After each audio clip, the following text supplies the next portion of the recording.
এইবাৰো আহি পেলাই তেওঁ এইখিনি হেৰি কৰি আমাক এটা ৰাস্তা দিব লাগে মানে গৈ পেলাই ময়ো গম পালোঁ তাতে কি বস্তু লাগে বহুত বস্তু লাগে মানে মই ৰেজিষ্টাৰখিনি দেখি পাগলা গৈছোঁ 95 নে কিমান ৰেজিষ্টাৰ 95 মান ৰেজিষ্টাৰে বনাব চেপাৰেট চেপাৰেট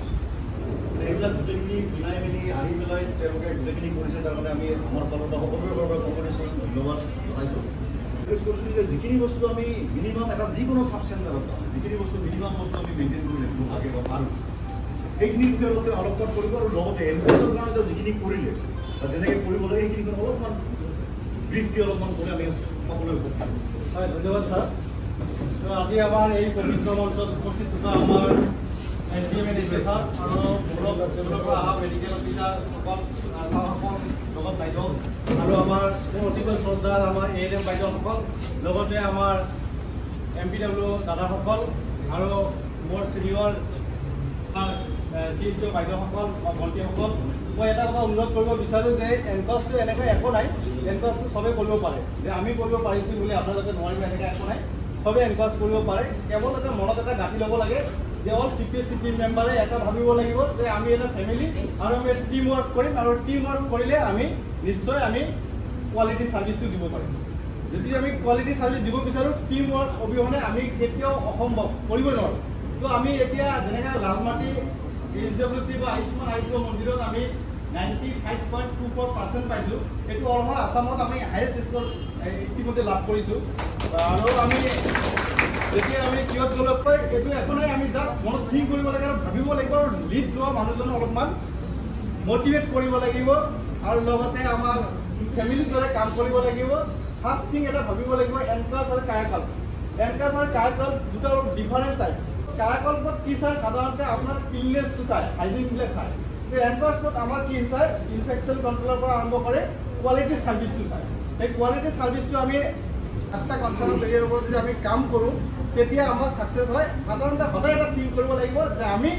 500 মিটাৰ দূৰত আমাৰ কি কৰিব লাগে এটা ডাইৰেকশ্যনেল ছাইনবোৰ্ড এটা লগাব লাগে ফাৰ্ষ্ট থিং মানে ভিজিটৰ গ'লে বাহিৰৰ পৰা মানুহ গ'লে কেনেকৈ গম পাব আমাৰ চেণ্টাৰখন ক'ত উপস্থিত আছে তো আমি কি কৰিব লাগে ফাৰ্ষ্ট 500 মিটাৰ দূৰত আমাৰ এটা ডাইৰেকশ্যনেল ছাইনবোৰ্ড দিব লাগে দিয়াৰ লগে লগে আমি গেট পোৱাৰ অহাৰ লগে লগে আমি ঘৰৰ ছাইনবোৰ্ডটো লগাই ল'ব লাগে আৰু যিমান আমাৰ IEC আছে হেল্থ প্ৰগ্ৰাম ৰিলেটেড সকলোবোৰ IEC লগাই দিব লাগে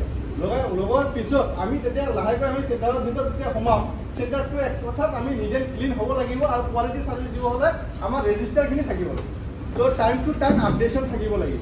আৰু এই ৰেজিষ্টাৰখিনি যেতিয়া আমি ডিপাৰ্টমেণ্ট ৱাইজ ভাগ কৰি ল'ব লাগিব এজন CHO বা এজন MPW বা এজন ANM কোনো দিনৰ বা এজন আশা ছুপাৰভাইজাৰ কোনো দিনে এইটো কাম কৰা সম্ভৱ নহয় তো আমি সকলোৱে মিলি আমি কামবিলাক ভাগ বতৰা কৰি লৈ যদি আমিবিলাক কামবিলাক কৰোঁ তেতিয়া আমাৰ ইজিলি হয় তো মই এতিয়া যেতিয়া আহিলোঁ মাৰ্চ মাহৰ 21 তাৰিখত আহিছিলোঁ তেতিয়া মোৰ মনত ঠিক আছে যে এইটো এনকাছ কৰিব লাগিব কাৰণ এটাত কৰি আহিছোঁ ইয়াত নকৰিলে মোৰ মনটো ছেটিছফেকশ্যন নালাগে তো সেইকাৰণে মই বাইদেউহঁতক আৰু আমাৰ MPW আমাৰ ৰামকৃষ্ণ দা আছে কহিনী বাইদেউ আছে আৰু এজন মানুহ আমাৰ ইয়াত উপস্থিত নাই তেখেতৰ কথা কম যে আমাৰ আশা ছুপাৰভাইজাৰ ভেৰি ভেৰি এক্টিভ বহুত এক্টিভ তেখেত আৰু আমাৰ ৰামকৃষ্ণ দাৰ কথা ক'বই নোৱাৰি বাইদেউ দুজনৰ কথা মই ক'বই নোৱাৰি এনেকৈ এক্টিভ পাইছোঁ তো মই দেখি মনত এনেকৈ লাগিছে আমি এনকাছ 100% তো মই এনেকৈ কৈছোঁ যে আমাৰ এনকাছ কৰিব হ'লে আমাৰ ভাবিব নালাগে পাছ আমি হায়েষ্ট পাব লাগে বুলি কথা নাই আমি ভাল মাৰ্ক এটা পাব লাগে চবৰে আগত যাব লাগে কথা নাই আমি নিজে ভাল মাৰ্ক পাব লাগে সেইটো মনত গাঁঠি লৈ পেলাই বাইদেউহঁতক আৰু মই ৰামকৃষ্ণ দাক প্ৰথম 21 তাৰিখৰ দিনাখনে মই যোৱাৰ লগে লগে মই ভৰিটো দিয়াৰ লগে লগে আমাৰ ষ্টেটৰ পৰা আমাৰ মোৰ অতিকৈ শ্ৰদ্ধাৰ তেখেত ডক্টৰ বীৰেশকান্ত সোম ছাৰ আৰু মই ছাৰক তেতিয়াই কথাটো কৈ দিছোঁ ছাৰ টিমটো বহুত এক্টিভ হয় কামটো অতি সোনকালে হৈ যাব তো সেইকাৰণে আমি ভাবিলোঁ যে সেইদিনাখনৰ পৰা জাৰ্ণি ষ্টাৰ্ট হ'ল 21 মাৰ্চৰ পৰা তাৰপিছত মই তেখেতসকলক কৈ আছোঁ আমাৰ CPSC টিম মেম্বাৰসকলক কৈ আছোঁ কোৱাৰ পিছত আমি কামটো ষ্টাৰ্ট কৰিলোঁ কৰোঁতে মই যিবিলাক আমাৰ সক্ষম পৰ্টেলৰ যিবিলাক কাম সেই কামবিলাক আমি তলে তলে মই এইটো কৰি আছোঁ আৰু বাইদেউহঁতৰ লগত ডিছকাছ কৰি থাকোঁ ডেইলি আফটাৰ OPD আমি চবে ডিছকাছ কৰি লওঁ যে কি কাম কোনে কোনে কেনেকৈ কৰিব সেই ভাগ বতৰাবিলাক হৈ আছে আৰু লগে লগে আমাক অতি সোনকালে ডেট আহি গ'ল ডেট আহি যোৱাৰ পিছত আমি আৰু টোপনিটো নহ'লে খানা পিনাৰ কথা নাই অলপ এক্সট্ৰা এফৰ্ট নিদিলে কোনোদিনে কোনো কাম নহয় তো অলপ এক্সট্ৰা এফৰ্ট লগাই আমাৰ আলমিনা বাইদেউ 7 দিনমান বেমাৰ ভুগিছে মই 5-6 বমি কৰিছোঁ ৰামকৃষ্ণ দাৰ ভিতৰৰ পৰা উঠিব নোৱাৰিছোঁ তাৰ কাৰণে ভয় কৰিব নালাগে যিহেতু কম সময়ত অধিক কম সময়ত আমি সেই এফৰ্টটো কৰি পেলাই আমি সেইটো জয় কৰিব লাগিব সেইকাৰণে আমি কি কৰিলে সেইকাৰণে এক্সট্ৰা এফৰ্ট লগাই পেলাই আমি সেই কামখিনি কৰিছিলোঁ কৰাৰ কাৰণে আমাৰ আৰু ডিছকাশ্যন আমাৰ বাইদেউহঁতৰ যথেষ্ট নলেজ আছে, আমাৰ ৰামকৃষ্ণ দাদাৰ যথেষ্ট নলেজ আছে, সেইখিনি ইজিলি আমি পাৰ হৈ গৈছিলোঁ। ইভেন আমাৰ এনকাছৰ চেকলিষ্টখন কৰিবলৈ ইমানৰ এটা সময় নাছিলে, জাষ্ট আমি যেতিয়া লগ পাইছিলোঁ তেতিয়াই বাইদেউহঁতৰ লগত ডিছকাছ, যেতিয়াই লগ পালোঁ বাইদেউ এইটো ডিছকাছ কৰি বাইদেউহঁতৰ এক্সপাৰ্ট হয়। তো সেইকাৰণে আমি সোনকালে পালোঁ আৰু ৰেজিষ্টাৰবিলাক আমি ভাগ কৰি লৈছিলোঁ। যেনেকৈ আমাৰ ৰামকৃষ্ণ দাই কিছুমান ৰেজিষ্টাৰ যিবিলাকৰ লগত জড়িত সেইখিনি কাম কৰিব, বাইদেউহঁত যিটোৰ লগত জড়িত সেইটো কৰিব, মই যিটোৰ লগত জড়িত সেইখিনি চাম। অভাৰঅল আৰু মোৰ চব চাম যে কামটো হ'ল নে নহয়, সেইটো মই অভাৰভিউ কৰি থাকিম। তো সেনেকৈ আকৌ কৰি থাকিম। আৰু এটা বস্তু যে এনকাছত কৰিবলৈ হ'লে আমাৰ কোৱালিটি অবজেক্টিভ লাগিব,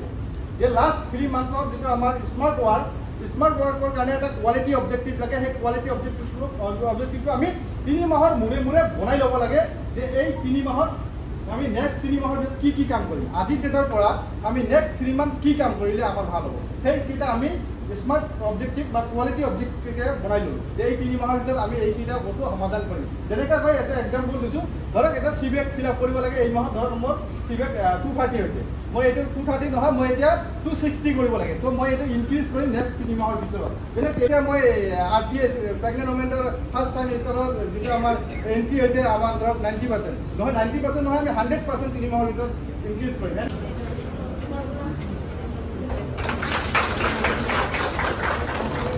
আৰু কিমান বাকী কেইজনক আহিবলৈ অনুৰোধ জনাইছোঁ। এই গোটেইবিলাক কিনা অৱস্থাত নহয়,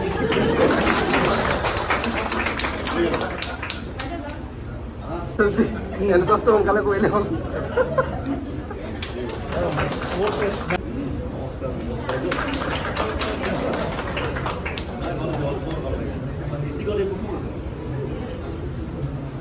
আৰু সকলোকে তাৰমানে আমাৰ ফালৰ পৰা